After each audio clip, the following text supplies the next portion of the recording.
Alors bonjour, Monsieur Farley, avocat, vous me reconnaissez. Première chronique qui nous intéresse, c'est une situation de cas d'espèce.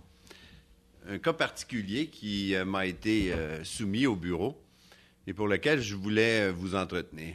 Alors, c'est une femme, une Québécoise de 45 ans, qui a rencontré un jeune Marocain, sur Internet plutôt, un jeune Marocain de 27 ans. Elle a chatté avec le Marocain pendant plusieurs mois et elle a, à 3 reprises, elle s'est déplacée à 3 reprises pour aller le rencontrer au Maroc. Et à la troisième rencontre, ils ont décidé, les deux ensemble, de se marier au Maroc. Et la dame, dans le but d'amener son mari au Québec, a décidé de le parrainer.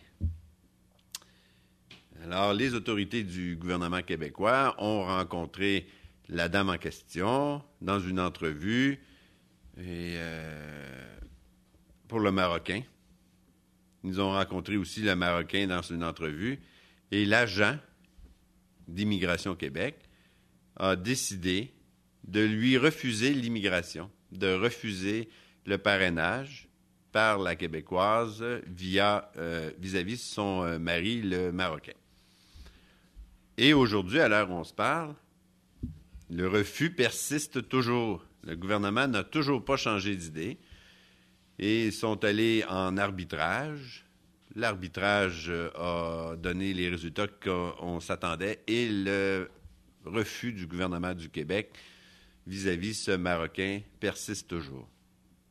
Vous savez, je vais vous mettre dans une situation un peu particulière.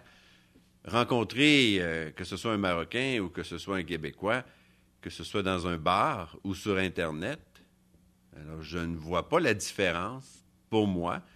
La rencontre dans un bar est probablement beaucoup plus risquée que la rencontre sur Internet.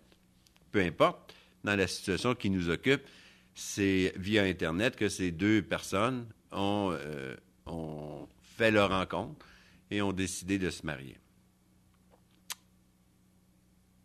Vous savez, la Québécoise, 45 ans, qui rencontrerait un autre Québécois dans un bar, peu importe l'âge de ce Québécois, évidemment, on s'entend que si dans un bar, il y a l'âge de la majorité, mais si la Québécoise décide de rencontrer un Québécois dans un bar et de le marier, on ne peut pas lui refuser le mariage sous prétexte que monsieur serait trop jeune et que madame serait trop âgée.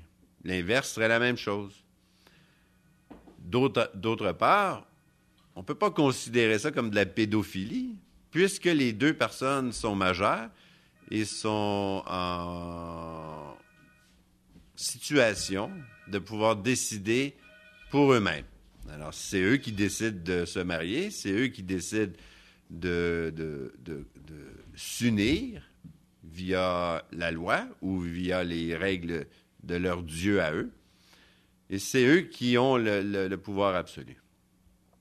Malgré tout, le gouvernement persiste et signe pour maintenir le refus, en prétextant que ce mariage-là n'était pas un mariage légal, quoique dûment célébré devant les autorités marocaines. Ce mariage-là ne serait pas légal vis-à-vis de la loi. Dans un cas comme ça, il y a plusieurs opportunités qui s'offrent à la personne. Évidemment, pour le Marocain qui a été refusé, quand je dis un Marocain, ça peut être un Algérien, ça peut être un Tunisien, ça peut être n'importe quel individu sur la planète qui se voit refuser l'accès. Pour cette personne qui est étrangère au droit canadien, cette personne n'a aucun recours vis-à-vis les autorités. Mais pour la Québécoise, ou pour le Québécois, auquel cas cette situation pourrait se présenter, pour la Québécoise, elle a un recours. Elle pourrait même porter plainte à la Commission des droits de la personne. Et la Commission des droits de la personne aurait à se prononcer sur la situation et à décider de la légalité du mariage.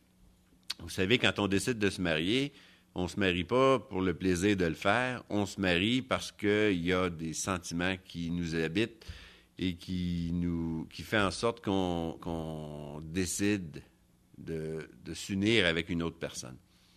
Ce n'est pas au gouvernement du Québec, surtout pas à un fonctionnaire d'Immigration Québec, de décider si oui ou non le mariage est légal ou pas. Je crois que la situation est une situation particulière. Je crois que le gouvernement a des motifs, a ses raisons de refuser le parrainage à ce Marocain, mais je crois aussi que la situation ou la conjoncture juridique qui entoure la relation entre monsieur et madame fait en sorte que ces personnes ont des droits. Vous savez, je vais faire une parenthèse parce que je vous ai dit un peu plus tôt que les Marocains à l'étranger n'avaient pas de droits. Je vais mettre sur Internet, si c'est possible, 2 décisions qui ont été rendues par la Cour suprême du Canada. La Cour suprême du Canada étant la plus haute autorité de cour au Canada. 2 décisions qui ont confirmé en quelque sorte que les Marocains ou les Algériens ou les immigrants de toute nationalité n'avaient pas en tant que tels de droit ici, tant et aussi longtemps qu'ils n'étaient pas reconnus comme immigrants ou immigrants reçus ou résidents permanents. La décision, elle est importante parce qu'elle nous fait réaliser que le droit que vous avez de demander un statut particulier au Canada, le droit que vous avez de demander d'être immigrant au Canada, n'est pas un droit qui vous donne la possibilité de vous plaindre. Le droit qui vous est reconnu, c'est la permission qui vous est faite de soumettre une demande en tant qu'immigrant ou en tant qu'étranger, mais vous n'avez pas de droit acquis tant et aussi longtemps que le statut n'est pas reconnu. Alors, c'est important de comprendre la nuance qu'on ne vous enlève pas de droit au Canada puisque vous n'en avez pas.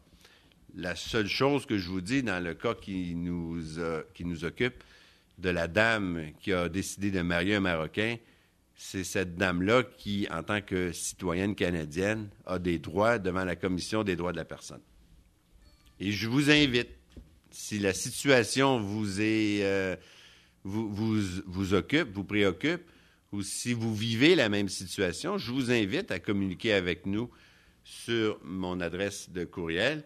Et à ce moment-là, nous, on sera en mesure de vous aider et de faire les représentations qui s'imposent devant la Commission des droits de la personne. Et la Commission des droits de la personne n'aurait, selon moi, aucun autre choix que de reconnaître le mariage que vous avez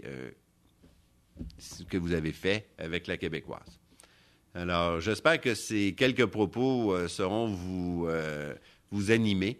J'espère qu'une discussion s'imposera parce que je pense que la situation est beaucoup plus fréquente qu'on peut le croire et je pense certainement que la situation mérite d'être soumise devant la Commission des droits de la personne pour que finalement les autorités du Québec n'aient pas le plein pouvoir de décider de la validité ou non d'une célébration d'un mariage. Alors merci et au plaisir de vous revoir bientôt.